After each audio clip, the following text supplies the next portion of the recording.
KPK menetapkan mantan pejabat pajak Rafael Alun Trisambodo sebagai tersangka penerimaan gratifikasi. Rafael Alun diduga terima gratifikasi selama 12 tahun dari wajib pajak melalui perusahaan konsultan pajak. Menurut Kepala Bagian Pemberitaan KPK Ali Fikri, KPK telah menemukan pidana korupsi dengan dugaan korupsi penerimaan sesuatu oleh pemeriksa pajak pada Ditjen Pajak Kemenkyu tahun 2011 hingga 2023. Nama Rafael Alun Trisambodo menjadi sorotan setelah kasus penganiayaan yang dilakukan putranya Mario Dandi Satrio terhadap David Ozora beberapa waktu lalu. Dan berdasarkan laporan harta kekayaan pejabat negara atau LHKPN yang dilaporkan ke KPK, Rafael mengaku memiliki harta 56,7 miliar rupiah. Nilai itu dianggap janggal oleh KPK karena posisi Rafael yang hanya sebagai pejabat eselon 3 di Kementerian Keuangan.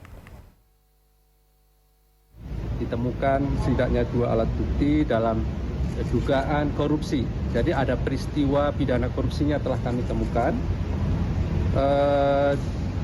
terkait dengan dugaan korupsi penerimaan sesuatu oleh pemeriksa pajak ya, pada Direktorat Jenderal Pajak Kementerian Keuangan tahun 2011 sampai dengan 2023 gitu ya.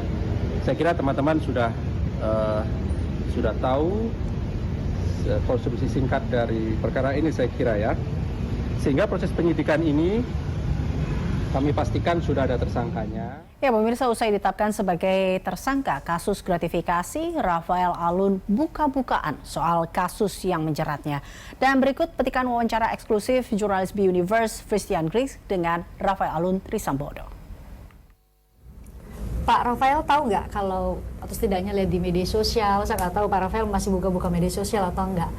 Banyak pegiat anti korupsi bilang, ini justru kok KPK lama sekali menetapkan Pak Rafael sebagai tersangka. Mereka bilang ya harusnya bukti-bukti yang dimiliki dan itu kalau laporannya dari PPATK ya sudah gampang saja KPK mengolah itu. Kalau dari versi Pak Rafael sendiri benar nggak? Kalau dari versi saya sebetulnya menyerahkan ini kepada pihak dari KPK karena saya tidak mengerti pertimbangan apa dan harusnya seperti apa. Tapi kalau saya sendiri meyakini bahwa saya memang tidak melakukan hal yang dituduhkan. Hal yang yang dituduhkan itu apakah sekarang kalau yang kami dapat informasinya itu Bapak diduga menerima gratifikasi dari selama 12 tahun ke belakang. Ya. Gratifikasi. Ada juga yang menyebut jangan-jangan Pak Rafael juga termasuk di tindak pidana pencucian uang nih yang disebut-sebut di Pak Menko Polhukam sebut ada 349 triliun. Jangan-jangan kemudian publik bertanya, Pak Rafael juga masuk ke sini nih. Ya. Ini Bapak yang mana? Gratifikasi, TPPU, atau Bapak masih bersikukuh bahwa tidak ada tindak pidana apapun yang Bapak lakukan? Sampai dengan saat ini, saya juga tidak mengetahui bahwa apakah saya masuk yang 349 triliun atau saya dituduhkan melakukan tindak pidana pencucian uang atau juga saya dituduhkan melakukan penerimaan gratifikasi.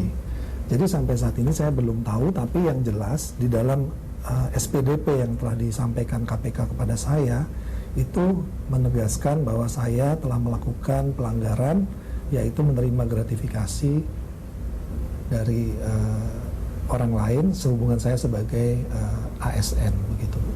Tapi apakah ada hal lain sebenarnya yang mungkin itu menjadi bisa membuka rasional publik bahwa ya wajar Bapak punya harta segitu, mungkin berasal dari keluarga sebelumnya? Bapak mungkin bisa cerita apakah Bapak memang mendapatkan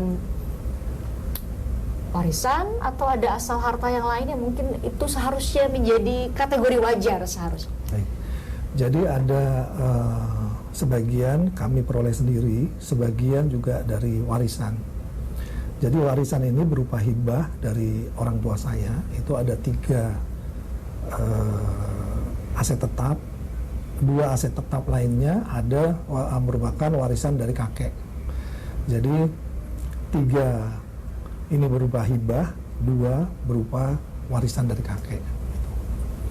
Jadi kalau yang selain 5 aset tetap yang saya laporkan itu diperoleh dari hasil usaha, dari penghasilan saya sendiri, penghasilan keluarga saya dalam berusaha, dan ada sebagian juga hutang dari orang tua.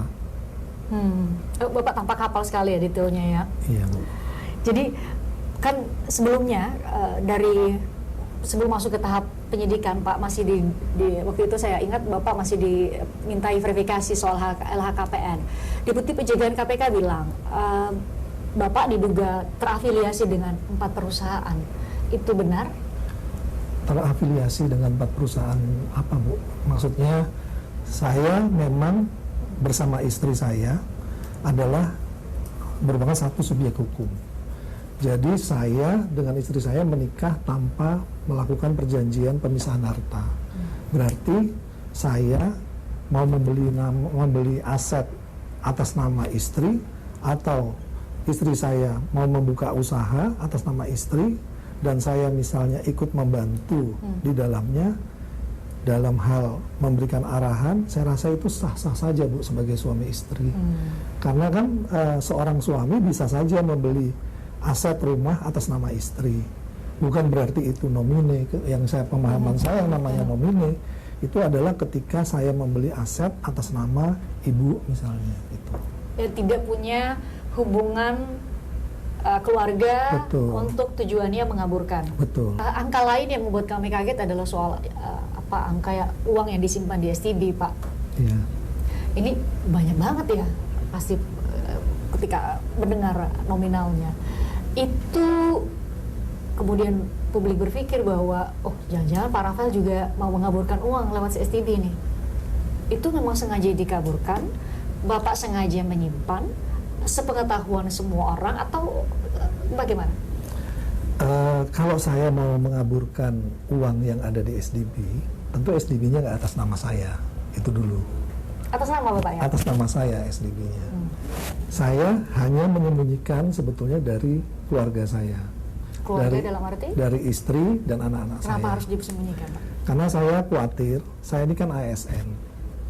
Kalau istri dan anak saya tahu jumlah uang yang kami miliki, tentunya keinginan untuk ini itu pasti timbul, dan itu akhirnya akan membuat ketidaktenangan saya dalam mengelola rumah tangga.